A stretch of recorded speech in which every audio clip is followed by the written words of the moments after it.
اليوم غنصيب معكم واحد الشهيوه قليل اللي يعرفها السبانخ والفرomاج. غنحتاجو تقريبا واحد 400 غرام ديال الطحين، واحد المعلقه صغيره د الخميره، معلقه كبيره د الزبده، شويه د زيت الزيتون، جوج معالق كبار تقريبا، شويه د الملحه، ونحركو العناصر ونجمعو بشويه د الماء على شكل بحال نعجنو الملاوي.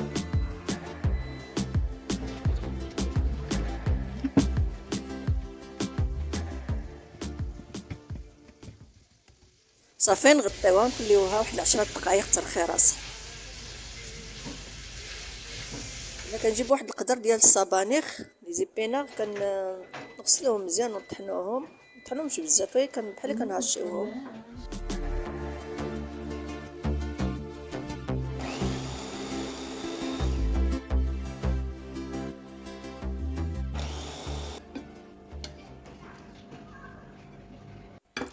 ضفت لها معلقه كبيره د الزبده، شويه زيت الزيتون، ابزار، ملحه، شويه د الحار، كمون. صافي كنخلط.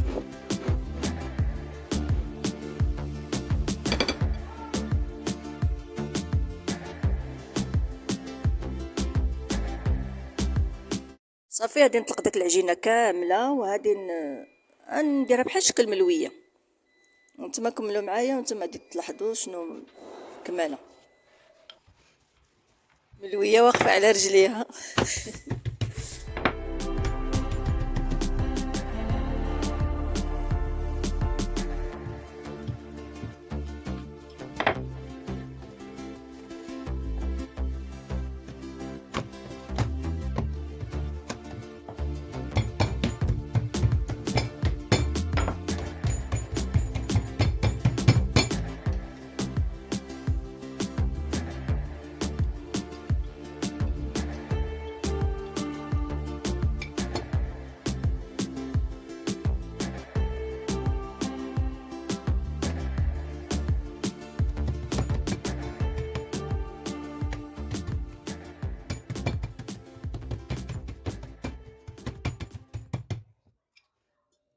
اللي مازال ما دارش اللايك ونسى يدير اللايك دابا.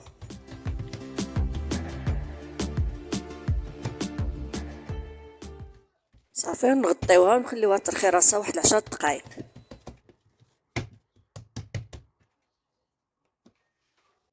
من بعد ما كتكمل ديك 10 دقائق كنرجعو عاوتاني نطلقوها فوق الطابله ديالنا باش غادي نديرو عليها داك الحشوه اللي صايبت.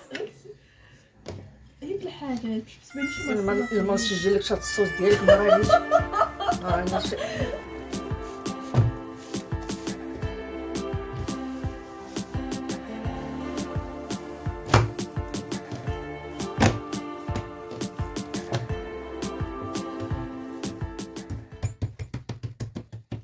صافي كملوا الفيديو باش تشوفوا الطريقه اللي درت.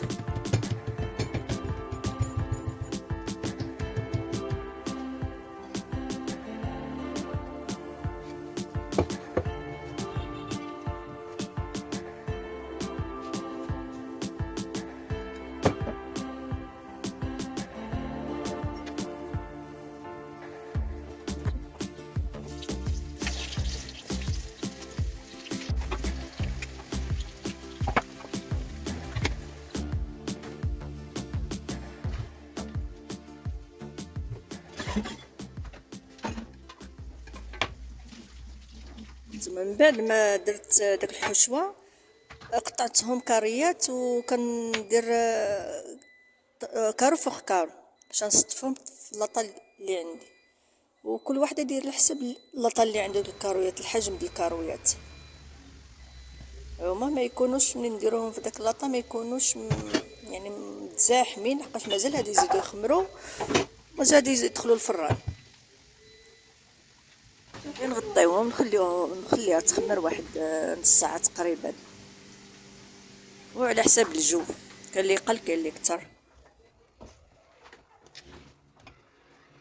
صافي من بعد ما كتخمر كندهنوها بشويه ديال الزيت من الوجه، كندخلوها الفران درجه الحراره 180 درجه تقريبا ما بين 45 حتى ل 55 درجة على حسب الفران، كل واحد ونوع الفران ديالو.